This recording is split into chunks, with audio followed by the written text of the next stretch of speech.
Hello friends, welcome back to our channel রান্নার গল্প with blogs. অনেকদিন তোমাদের সাথে কোনো রেসিপি শেয়ার করা হয় না। যা গরম পড়েছে কদিন, রান্নাঘরে যেতে ইচ্ছা করে না। আর এই গরমে বেশি তেল মশলা দেওয়া খাবারও ভালো লাগে না। তাই আজকের রেসিপি অন্যরকম, গরমে স্বস্তিদায়ক একটি খাবার।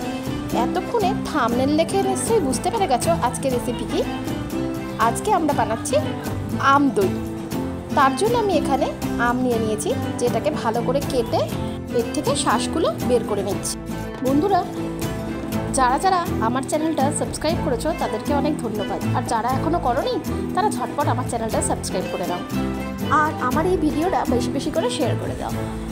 আমি এখানে প্রায় প্রতিদিনই নতুন নতুন রেসিপি দিতে থাকি, তাই তোমরা আমাদের সাথে থাকো আর নতুন নতুন রেসিপি দেখতে থাকো। আম থেকে শ্বাস বের করে নেওয়ার পর এটা একবার মিক্সিতে গ্রিট করে নিতে হবে। তারপর এটাকে একটা ছাঁকনি দিয়ে ছেঁকে ফেলতে হবে, যাতে এর আঁশগুলো না থাকে।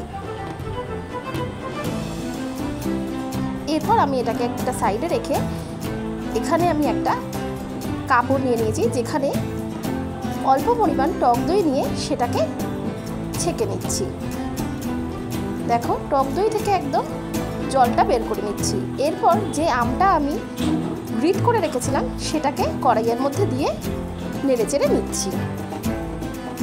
কিছুক্ষণ নেড়েচেড়ে নেওয়ার পর এটাকে একটা পাত্রে ঢেলে রাখছি। এটা ঠান্ডা হওয়া পর্যন্ত অন্যদিকে আরেকটা পাত্রে আমি দুধ দিয়ে দিচ্ছি। দুধের মধ্যে স্বাদ মতো চিনি দিয়ে এটাকে ভালো করে ফোটাতে হবে। কিছুটা দুধ আলাদা করে সরিয়ে রেখে এই আলাদা দুধের মধ্যে একটু গুঁড়ো দুধ মিশিয়ে নিচ্ছি, যাতে দুধটা গাঢ় হয়। এরপর এই দুধটাকে আবার ওই কড়াইয়ের দুধটার সাথে মিশিয়ে ফেলছি। এরপর ভালো করে ফুটিয়ে আমি এটাকে একটু গাঢ় করে নিলাম। এরপর আমটা যে আমরা রেডি করে রেখেছিলাম তার মধ্যে টক দই দিয়ে ভালো করে মেশাতে হবে। মনে রাখতে হবে যে টক দইটা ভালো করে ছেঁকে জল বার করে নিতে হবে, তারপরেই আম দিয়ে মেশাতে হবে। টক দই আমের সাথে মেশানো হয়ে গেলে যে দুধটা আমরা জাল দিয়ে রেখেছিলাম সেটাকেও মিশিয়ে ফেলতে হবে। দুধটা কিন্তু বেশি গরম অবস্থায় মেশালে চলবে না। এরপর দুটো ভাঁড় নিয়ে আমি তার মধ্যে এই আম দুধটা দিয়ে দিচ্ছি। এরপর মুখটাকে একটা ফয়েল পেপার দিয়ে ঢেকে দিচ্ছি। অন্যদিকে একটি পাত্রের মধ্যে জল দিয়ে আমি একটা স্ট্যান্ড দিয়ে রেখেছি।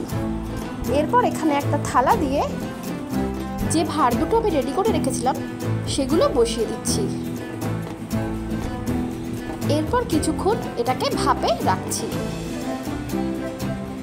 কিছুক্ষণ পর দেখবে এটা একদম রেডি হয়ে গেছে। ভাঁড়ের মুখ থেকে ফয়েল পেপারটা সরিয়ে দেখো কত সুন্দর আমাদের দইটা হয়ে গেছে। এরপর এটাকে ফ্রিজে ঢুকিয়ে দিলেই একদম ঠান্ডা ঠান্ডা আম দই। দেখতেও কত সুন্দর হয়েছে আর খেতেও তেমনই সুস্বাদু। বন্ধুরা, ভিডিওটা ভালো লাগলে লাইক করে দিও আর আমার চ্যানেলটা সাবস্ক্রাইব করে দিও। আজকের ভিডিও এই পর্যন্তই। দেখা হচ্ছে নতুন রেসিপি নিয়ে পরের ভিডিওয়ে। Thank you.